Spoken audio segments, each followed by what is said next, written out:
la dernière leçon, nous avons discuté des schémas de retournement, c'est-à-dire des formations de l'action des prix qui tendent à indiquer que la tendance est sur le point de changer. Dans la leçon actuelle, nous allons aborder les schémas de continuation. Les schémas de continuation indiquent généralement que l'action des prix latérale sur le graphique n'est rien de plus qu'une pause dans la tendance dominante, et que le prochain mouvement se fera dans la même direction que la tendance qui a précédé la formation. Commençons par les triangles. Le triangle ascendant se forme lorsque l'action des prix est contenue entre une ligne de tendance haussière et une ligne de résistance. Dans ce cas, l'action des prix semble être poussée vers le haut par la ligne de tendance haussière, mais en même temps, elle est limitée par un niveau de résistance spécifique, formant ainsi un triangle.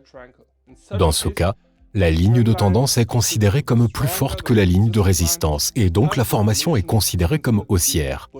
C'est-à-dire qu'elle implique que l'action des prix finira par dépasser la ligne de résistance et continuer à augmenter malgré la limitation temporaire. Le triangle descendant implique le contraire. Il se forme grâce à une ligne de tendance baissière et un niveau de support spécifique qui comprime l'action des prix.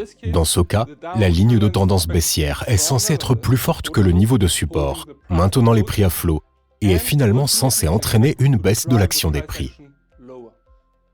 Le dernier triangle à discuter est le triangle symétrique. Le triangle symétrique est formé par deux lignes de tendance convergentes, une ligne de tendance haussière et une ligne de tendance baissière. Dans ce cas, l'action des prix peut aller dans l'une ou l'autre direction, en suivant l'une des lignes de tendance mentionnées précédemment. La prochaine formation à considérer est celle des drapeaux. Un drapeau haussier se compose d'un mouvement ascendant puissant, suivi d'une condensation de l'action des prix dans un canal baissier, qui est généralement de courte durée, et qui est cassé à la hausse par l'action des prix.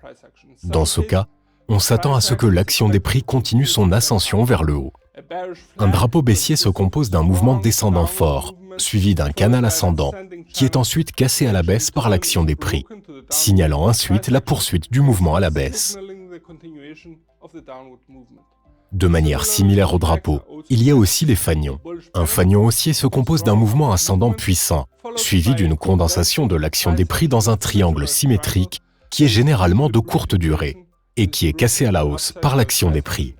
Dans ce cas, on s'attend à ce que l'action des prix continue son ascension vers le haut.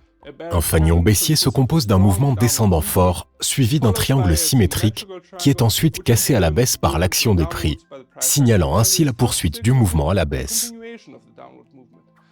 Dans la prochaine leçon, nous aborderons l'analyse technique mécanique et discuterons des moyennes mobiles.